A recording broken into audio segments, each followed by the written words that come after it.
Hi there, this is Barry Eaton, and something different for YouTube right now. This is a talk that I gave a couple of years ago on my book Afterlife for the Friday Afterlife Report. The audience is mainly in America, but they were very, very great audience, and I hope you enjoy my chat to find out how Afterlife came to be.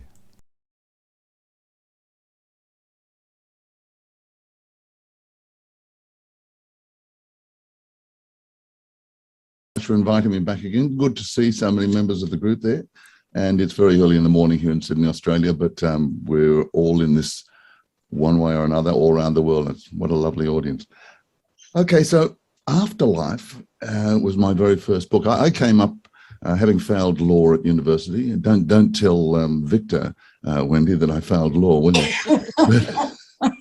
I went into radio and television and studied in the theatre at that stage instead. So and then moved on in a whole early career around communications as a radio and TV presenter, doing many different kind of things right through until the 80s when I was doing what we call Australia a talkback. I think in America it's a callback.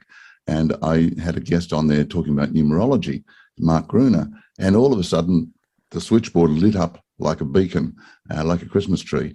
And I knew I was onto a good thing there because Mark always pulled an audience in. So then Mark introduced me to an astrologer, and then I had a psychic ring me up. And this is amidst all the other guests that I used to have talking about travel, politics, all sorts of things. But I always loved the spiritual ones. So that, when I reached the end of the 80s, I had a transformation time. And in astrology, we call that sort of a plutonic journey, a transformation. In normal life, it's called divorce. And so my transformation happened in 1989.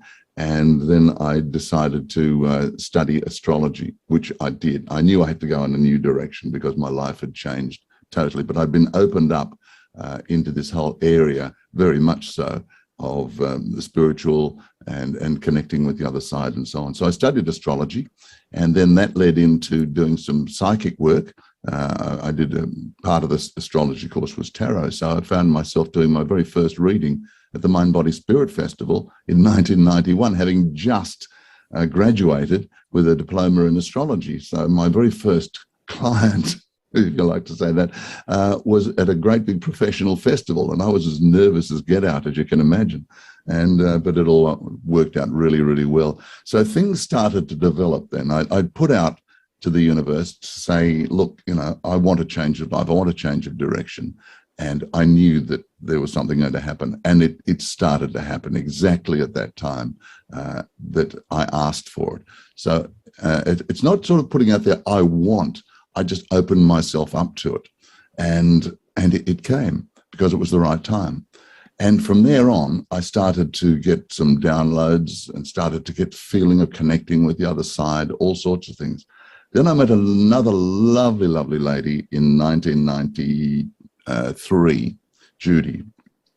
And Judy and I clicked. We realized that we were soulmates. We'd been together in many lifetimes, and we had a wonderful tour of Europe together with my daughter as well, and then came back again and started to live together. Well, unfortunately, after 4 years, Judy developed a horrible heart-lung condition and would have needed a complete heart-lung transplant, which doctors in their wisdom decided that it was all too hard, and she probably wouldn't survive, so they wouldn't do it. So after 4 years, Judy moved off into the afterlife, much to my absolute, I was shattered, let's put it that way. And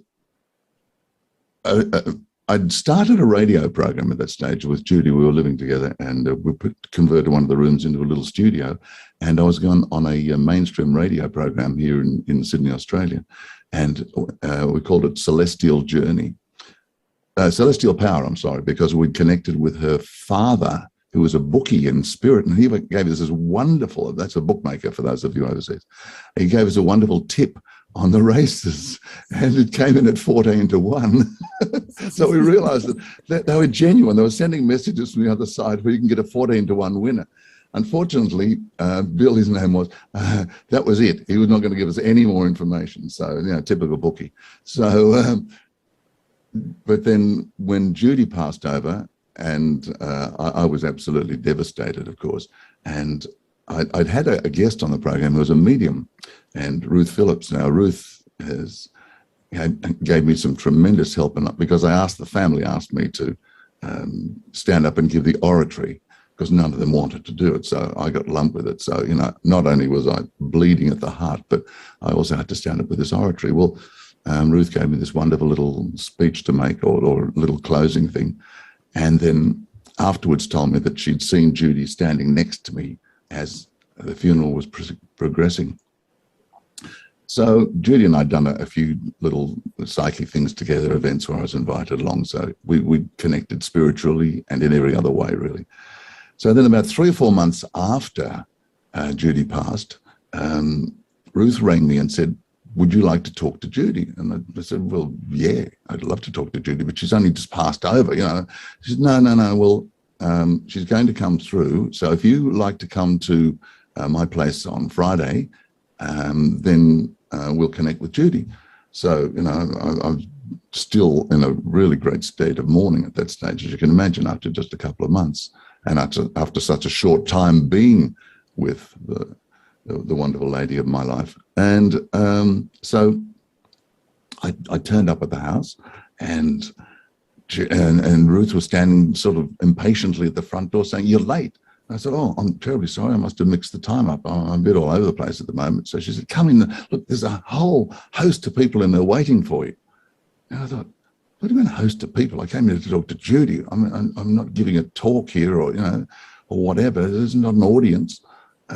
So I sort of followed Ruth in, and I sort of peered around the corner to say, well, where is everybody? I couldn't see a soul. But the room was full of souls. Absolutely. My parents were there. I had all sorts of people. And of course, Judy was there.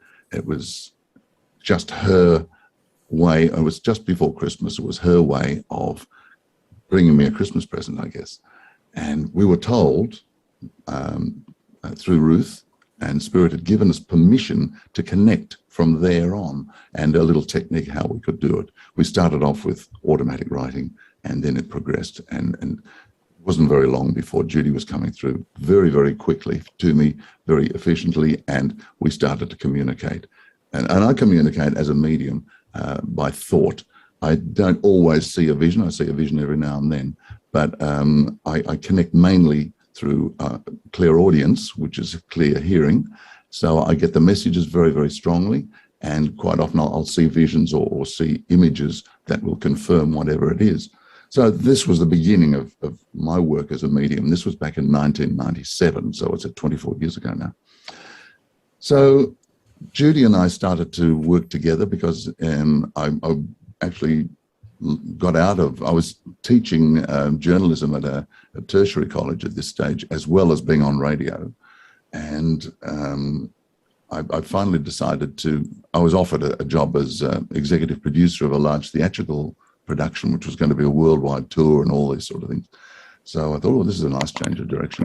So I did that. But unfortunately, we got taken over by a group of German financiers who staged a last-minute coup on the whole production, and we got booted out because they withheld all the payments. We couldn't pay the cast or anything. Another story, but it's amazing how these things unfold. So then I was asked to take over a spiritual development group in the first few years of the 21st century, and Judy started to come through with a group, and she became what I call my little spirit wrangler, because when we do things about the afterlife or whatever, Judy would bring people through, members of the group would get messages or whatever. And I knew it was right because, I mean, the people were sitting there. I had a group of about a dozen or 14 people or something like this, all sitting in a large circle. So Judy would bring through all sorts of people. Anyway, I kept on getting these messages as we started to get into the 21st century. You've got to write a book. I thought, yeah, all right, okay, I've got to write a book. Now, I've always wanted to write a book. I've done everything. I've been on stage, radio, television programs. I've been in a few movies, all sorts of things and worked as a producer and many different things, but never written a book. I'd written lots of articles and features and documentary scripts, and my son and I put a couple of screenplays out there. One got to Hollywood, but never got produced. But always wanted to write a book. So I kept on putting it off because I thought, how do you write a book? I've never sort of thought about this. So I kept on getting these messages. When are you going to write the book? When are you going to write the book? And by this stage, I'd started my radio program called Radio Out There. It's radiooutthere.com, by the way, if you just want to get on there. It's totally free. So I had a wonderful medium called Bob Murray, or named Bob Murray, who was up in Canada, just outside of Toronto from memory. Was it Montreal? Anyway, it doesn't matter. Unfortunately, Bob's passed over now. So we connected. Bob used to be a regular guest on the program. And one day, Bob and I were just talking before I recorded his segment, and he said, "Hey, Barry," he said, "do you know somebody called Judy?" And I said, "Yes," hesitatingly. And he said, "Well, Judy's come to me from the other side, and she wants to know, when are you going to write the book, Barry?" So I thought, oh my God, I'm being nagged from spirit now. So I thought, all right, I'll get out there and I'll write the book. So I wrote a book, and I thought, well, what do I write about? So I wrote a book. I sat down and doing some deep meditations. I'd interviewed, what's his name? Conversations with God. What's the name of the author? I've got his. Anyway, you know the guy I'm talking about. Neil Donald Walsh. Neil Walsh. Neil Donald Walsh. Neil Donald Walsh. That's the fella. Thanks a lot. It's early in the morning here. Neil Donald Walsh. I interviewed Neil, and we talked about him talking and having conversations with God. And he said to me, look, if I can do it, anybody can do it. So I thought, okay, well, I'm going to try it.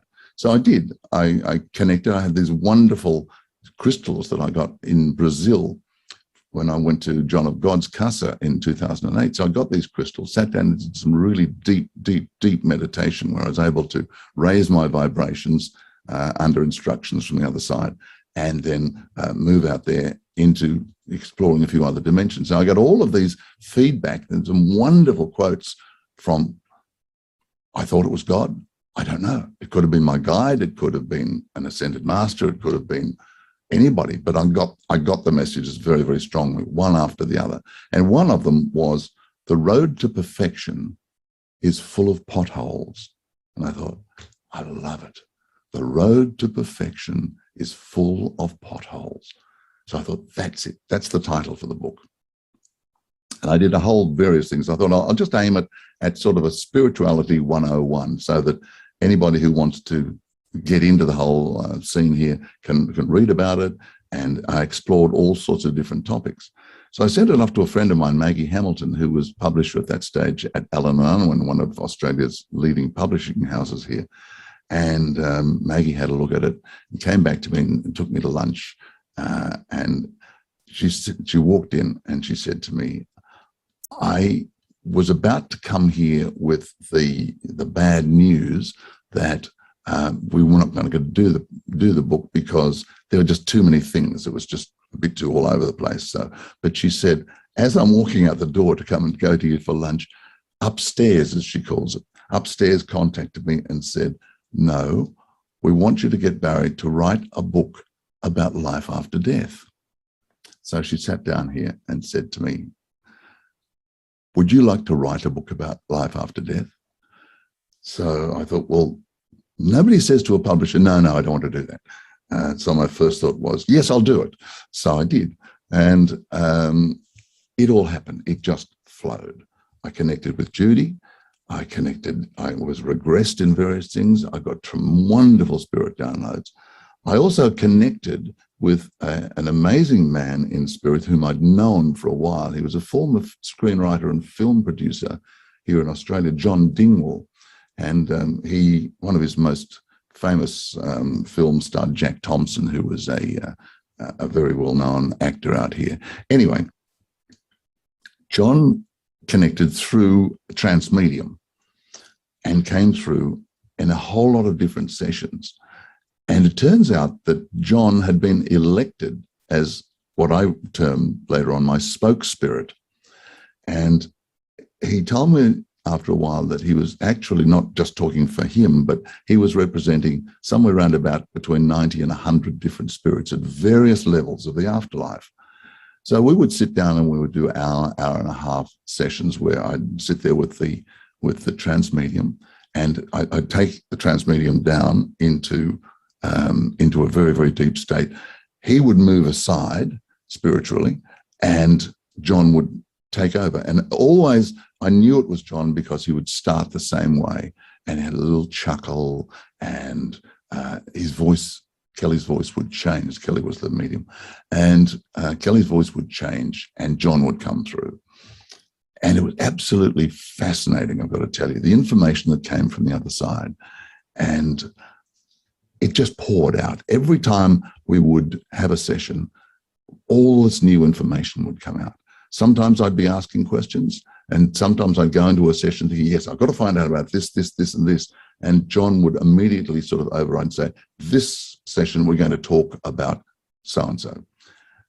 And he was telling me that there was a concerted drive in the afterlife, in the world of spirit, to get the information out to the world, not to fear death, that death does not happen. As you all know, we're not a body with a soul. We are an everlasting source of energy, the soul, call it our consciousness. There are many different labels. He also went on to tell me that the difference between the spirit and the soul is our energy, and the spirit is the vehicle for the soul, and the spirit attaches itself to us at the heart level. So that's why we get expressions like heart and soul, because the two are linked. So when you start connecting with your heart and going into that inner part of yourself, you are connecting with your soul. And also, by this stage, also been directed. It's amazing, isn't it? When I say directed, the book fell off the shelf, and maybe it's happened to a few of you as well. But the Michael Newton's book, Journey of Souls, just literally fell off a shelf at me shortly after Judy passed. And I started to read all sorts of things. Now, that was in 1997 when she passed. And I'd forgotten about it as I was starting to write my book on which ended up being called Afterlife. And when I got all this information from John, and then later on, I went back and I sort of reconnected through Michael Newton's books, and I realized that a lot of the stuff that John was telling me, he was confirming what Michael Newton had said. For instance, that we never bring all our soul energy back to life with us. There's always a certain amount that we leave, call it your higher self, your oversoul. There are many different terms for it. But we never, ever bring 100% of our soul energy back into a body. So there's always this part of us in spirit. It's always there, and we can connect. And that's what we do connect with. So I wasn't sure when I was getting a lot of this information that was I getting it from my oversoul?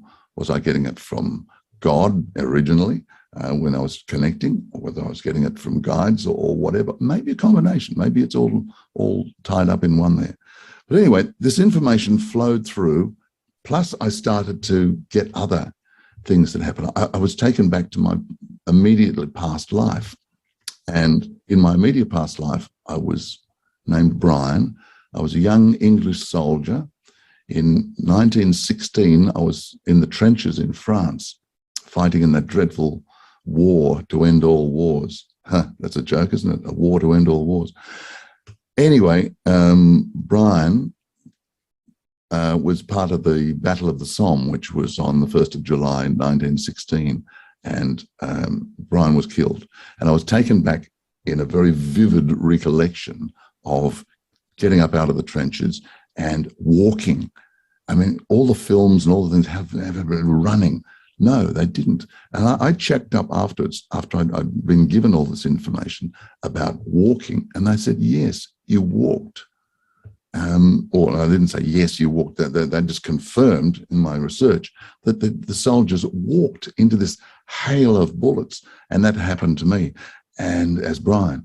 And as I lay there, in the battlefield, struck by many bullets and whatever, my grandmother suddenly appeared, and my grandmother came up, and I said, "What are you doing? You get out. This is not a place for old ladies." And she'd already passed over a few years beforehand.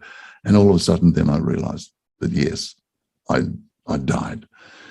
So she took me back to the afterlife, which I later described in quite detail in my book Afterlife, and confirmed, of course, that yes, I had died.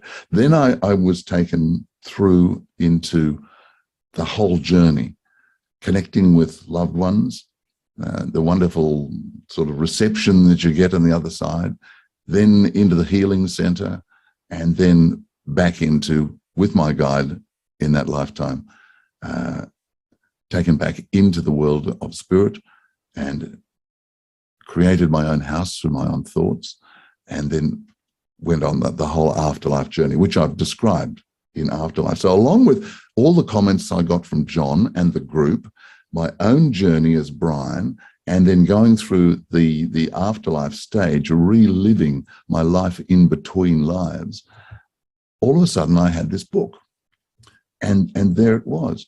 So I did a couple of drafts of it, and then took it back to Maggie, and she immediately said, "Yes, this is great. This is it."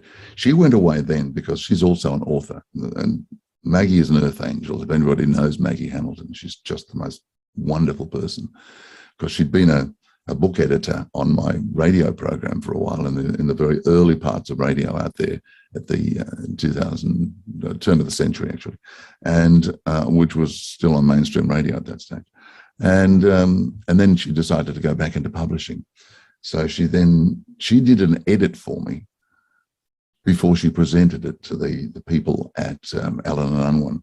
Allen and Unwin here in Australia is the biggest independent publisher that there is. So tremendous body of work that they have there. Many, many top authors are working through them. So then they accepted Afterlife, and it was then published. I'll just hold it up here so you can see it. That's the Australian edition of Afterlife, and the subtitle is Uncovering the Secrets of Life After Death. Bearing in mind that Spirit had told me that they wanted to get the message across, there is nothing to fear about death. Now, just in case you think my ego is running away with me here, I was also told I was one of many to get that message out. So it wasn't just me. Thank heavens for that. If you'll pardon the pun there. So there are many, there's a concerted effort from the other side, in other words, to take the fear out of death, because fear is, well, there's enough fear in the world as we know today. But I've learned the wonderful way of looking at fear, F-E-A-R, is false evidence appearing real.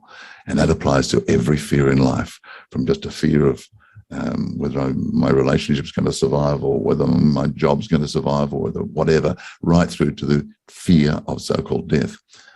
And when you start looking at it as false evidence appearing real, you can remove fear out of your life. Okay, there might be that moment of fear when you're crossing the road and suddenly a truck gets out of control or something and heads in your direction, and you sort of dive for the gutter or whatever. But that is a rational kind of alert to save your life. But all the fears that we go through, the fear that's going on in the world right now, take away that false evidence, which is pretty rampant, and you suddenly find it's a very, very different situation altogether. So Afterlife came out in 2011, would you believe? My very first book. It came out, actually, I got my first copy in December 2010. And it was the best Christmas present I could ever have, because I'd always wanted to write that book, always. And to have it in my hands, in fact, I've got it here. This is the original version. I've got it all full of marks here, because every time I do a talk, I've got areas that I can just open it up and get all the information. That is the very first copy off the press, the author's copy of Afterlife, Uncovering the Secrets of Life After Death. So it's I guess my big, big treasure. And it was really well received everywhere. And was picked up in three different languages in Europe. Then it went to America and was published over there by Tarcher, which is a very specialized spiritual production house. Different cover over there. I'll just hold the one up here. I'm not trying to flog it to her or anything like that, but just to show you, this is what happens. This is the American version. So a book can come out with two different sort of covers, two different styles of printing, and that's up to the publisher. But I was absolutely stoked, of course, to find the fact that my book had gone into three different languages in Europe, across to America. And the wonderful thing about it is I was told by Alan and Unwin, this book will just keep on selling because it is a subject dear to people's hearts. They want to know. And boy, have they been correct. I mean, it's not falling off the shelf after 10 years, but it's certainly still selling steadily all around the world, which is absolutely wonderful. So I guess that Spirit has a hand in all of this because they were the ones that, as I said in the beginning, wanted to get me to be part of the drive to get the fear of death out of the world. And that's what they want. And perhaps it was a lead up to what's going on now, because there's so much fear about death and so much fear about all sorts of things that are going on. So that once we can get over that at the base level, then we can get on with life and not worry, because it's just a natural part of life. We all have, as you know, many, many, many lives.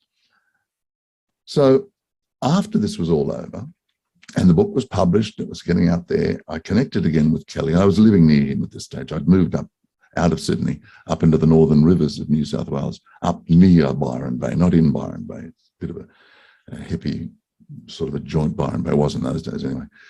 Now it's all full of Hollywood celebrities.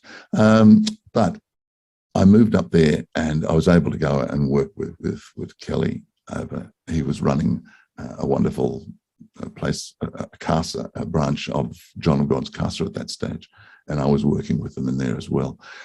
And so Kelly and I sat down and did a little session just to reconnect with John, to say, thank you, John, look, everything's happening. And John came through in the session and said, well, yes, but it's not over. You know, there's at least one problem, at least 3 books that you've got to write. I said, what? I've already written it all. It's all there. It's in Afterlife. I've got all the answers there. He said, no, you haven't. There's a lot more to come. So I went away and had to think about that for a while, and then started having a couple more sessions with Kelly, and the information started pouring forth after that. And so my sequel to Afterlife, which is called No Goodbyes, then that evolved and was published about 3 years later. So it's amazing when you start working with the universe, when you start working with Spirit, then and listening to them, and we listen through our heart, as I said there before, because that's where we connect. And of course, when we leave a body at night in our dream state, we're connecting with our guides and all sorts of things. So if we can listen and get these messages, we can move on in life. And so No Goodbyes was born. I had to work with a couple of other mediums, many other stories connected with No Goodbyes as well. But I just wanted to, at this stage, because we've got a time limit, of course, just wanted to talk to you about that. And Wendy asked me to talk about Afterlife as how it came into being. And the lovely thing about it, as I said, after 10 years, it's still there. It's still such a part of my life. And I know I get a lot of feedback from people. I've had it particularly in the early stages, but I still get feedback. I still get feedback from people saying, look, thank you so much for writing Afterlife. It's made such a difference. I read it, then I passed it on to my mother who was in a nursing home, and so and so, and it just sort of and helped her so much. This is the typical sort of thing. So I know that what my guides in the world of Spirit had told me about taking the fear, or helping to take the fear out of death, was such an important issue. And in these last 10 years or so, that since I wrote this, I'm still getting lots of books that I'm interviewing people. And of course, Wendy and Victor with Afterlife, we started off around about the same time because my Celestial Power program went into radio out there at the turn of the century. And around about that time, Wendy and Victor started putting the Afterlife Report out. And Victor was one of my very first guests on radio out there, by the way. So we have a wonderful connection there and some amazing things happening. So that's it in a nutshell, I guess. There are many, many other things I can talk about there. But it verified my life as Brian when I went back in 2009, just before I'd finished the whole book. I went back with my now partner, Anne. We went to France. And I'd always wanted to go, I'd always wanted to go to the World War I battlefields. I've always had a fascination with World War I. I was born in the middle of World War II, but always had this fascination as a kid, whereas all my other mates were talking about, world battles against Japan and all those sort of things. No, I was still over there in France. And I couldn't understand that at the time. Of course, writing Afterlife, that's confirmed exactly what's going on. So Anne and I went to France in 2010, just as it was being edited back here in Australia. Afterlife was being edited. And we went up to the battlefields in northern France and went up to Albert, or Albert, if you want to do the English version, but Albert was right on the edge of where the Somme and so many other amazing battles were fought. Anyway, I'd been given information, which I've confirmed, by the way, with other research, that I've fought as one of the Devonshires.